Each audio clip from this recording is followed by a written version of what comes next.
What's up, guys? Matt Walton here. And this week I want to talk about a mentality that I think we all need to stop in order to go to the next level. So I hear this all the time from people that are just in business that we want to set and forget things. And this goes in business, ministry, whatever it is. We want to do something, we want to build it up, and then we want to just set it and forget about it.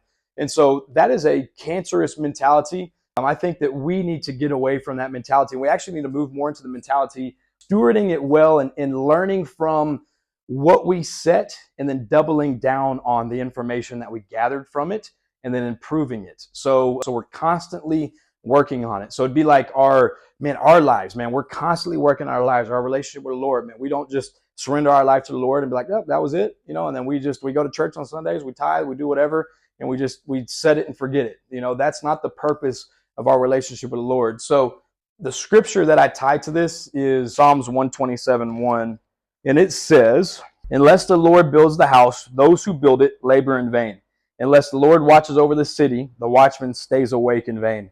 It is in vain that you rise up early and go late to rest, eating the bread of anxious toil, for he gives to his beloved sleep.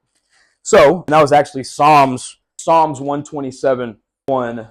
1 through 2. It's one of my favorite verses, man. If y'all have not heard that verse or haven't heard it in a while, go back and read that, because it's so telling, man. If you're doing things and you're not relying on the Lord, if you're building this all on your own, man, you're doing this all in vain and you're toiling and you're not experiencing the peace and the joy that God has intended for you. Yes, even in business, you can experience peace and joy regardless of what you're up against, knowing that, man, God has a purpose in all of this, and it's my job just to be a steward and listen to God and then to act in obedience very quickly. So I have heard this a lot in business, and I'm sure you'll hear this as you talk to business owners, and this comes up a lot with like new business owners. And so I feel like I've had this mentality before where you just want to come in, you want to start something, you want to kind of build it up, do your research and everything, and then set it and forget it. And so what I would encourage, and listen, there are businesses to where you can implement some version of that, but 99% of them, you cannot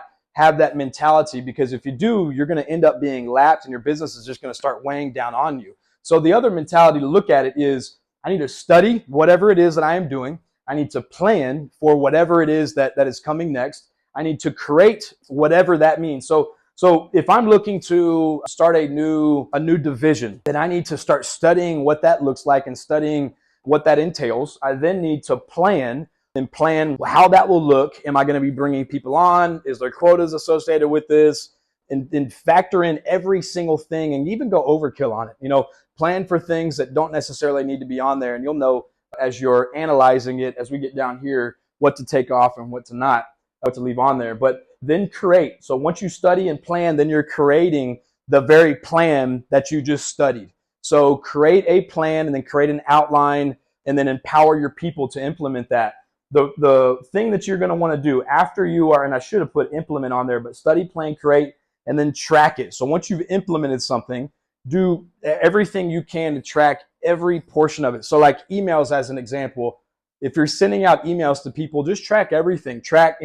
I sent out 2 emails this week to my client list, and on these emails I tried different calls to actions. I did split subject headings to where I was able to see, this subject heading had an emoji, this one did not, this one had a question, this one did not, which one performed better, which one had a higher open rate. Analyze the data and then double down on what works, and then rinse and repeat this process. So you're always going to be looking at the data. You're going to be developing, doing your research at the beginning, coming up with a plan, creating that plan, implementing that plan, tracking all the data, and then doubling down on what works. So I encourage, man, if you have leaders in your business, let's just say you have a media division, or you have a sales division, or you have a HR or a shop operations, or whatever divisions you have, set up meetings to meet with these people individually. And that way, then you set the parameters for that meeting, and you say, hey, here's the 10 things that we need to look at and track. And then that way that person can have all that data ready. You sit down, you look over all that data, and then you develop a plan for the next month's, email campaigns or whatever that looks like for you. Or like shop operations for me, we develop a plan weekly of how next week will look, and we apply deadlines and task associated with those deadlines. So anyways, this was, man, just to encourage everybody to kind of get away from that set and forget mentality, but rather we're going to constantly be working on this. We're going to constantly be refining this. We're going to constantly be growing and changing things. And the idea you had on day 1 isn't good on day 15. The only way that you can know that is if you track the data and you see the data is telling you that it's not working. So then you try something new, and then once it works, you just double down on it. And then you figure out, everything, you kind of apply that principle to everything else. And so when we have a mentality of setting and forgetting that, then that enables or inhibits your ability to grow, and it puts a cap on your business, and eventually you're going to be lapped, and eventually your business is going to start bogging down on you, and you're not going to feel the freedom and the peace and the love and the joy that comes with the relationship with Christ.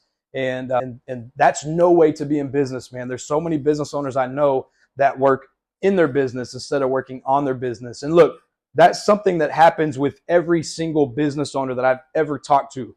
You need to, so just an encouragement there, start looking for ways that you can, a question to ask, and I said this in a previous video, is what can I give up to empower somebody else to do? What can I take off of my plate to empower somebody else to do?